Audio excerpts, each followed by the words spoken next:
everyone, this is Macro Media. It's me Shifa. New release-നെ പറ്റിയുള്ള വിശേഷങ്ങളുമായി ഞങ്ങൾ അവതരിപ്പിക്കുന്ന പുതിയ പ്രോഗ്രാമാണ് ഫ്രെയിം തോട്ട്സ്. മമ്മൂക്കയുടെ മാസ് ഇടിപ്പടം ടർബോയാണ് ഈ ആഴ്ച റിലീസിനെത്തുന്ന പ്രധാന ചിത്രം.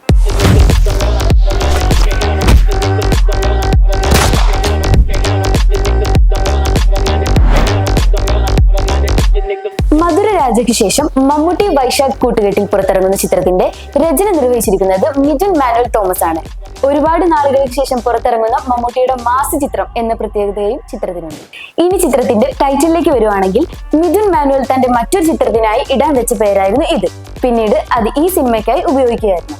ഈ അടുത്ത കാലത്ത് ഒരുപാട് ഹിറ്റുകൾ സമ്മാനിച്ച മമ്മൂട്ടി കമ്പനി പ്രൊഡക്ഷൻസിലൂടെയാണ് ചിത്രം തിയേറ്ററിലേക്ക് എത്തുന്നത്. ക്രിസ്റ്റോ സേവിയർ ആണ് പടത്തിൽ മ്യൂസിക് ഡയറക്ഷൻ ചെയ്തിരിക്കുന്നത്. ഭ്രമയുഗത്തിന് ശേഷം ക്രിസ്റ്റോ മ്യൂസിക് നിർവഹിക്കുന്ന അടുത്ത ചിത്രമാണ് ടർബോ. മലയാളം, കന്നഡ, തെലുങ്ക് എന്നീ ഇൻഡസ്ട്രിയിൽ നിന്നും ഒരു വലിയ താരനിര തന്നെ ചിത്രത്തിലുണ്ട്. കന്നഡയിൽ നിന്നും രാജ്ബി ഷെട്ടിയും ടോളിവുഡിൽ നിന്നും സുനിലും എടുത്തു പറയേണ്ട പേരുകൾ തന്നെയാണ്. ബിന്ദു പണിക്കർ, ദിലീഷ് പോത്തൻ, ശബരീഷ് വർമ്മ, അഞ്ജന ജയപ്രകാശ് തുടങ്ങിയവരും ചിത്രത്തിൽ പ്രധാന വേഷങ്ങളിൽ എത്തുന്നു. വിഷ്ണു ശർമ്മ DOP ചെയ്തിരിക്കുന്ന ചിത്രത്തിന്റെ എഡിറ്റർ ഷമീർ മുഹമ്മദാണ്. ഒരുപാട് നാളുകൾക്ക് ശേഷമുള്ള മമ്മൂക്കയുടെ മാസ് ഇടിപ്പടം, അതുകൊണ്ട് തന്നെ എല്ലാവരും കട്ട വെയിറ്റിംഗിലാണ്. അപ്പോൾ സ്റ്റേ ട്യൂൺഡ്.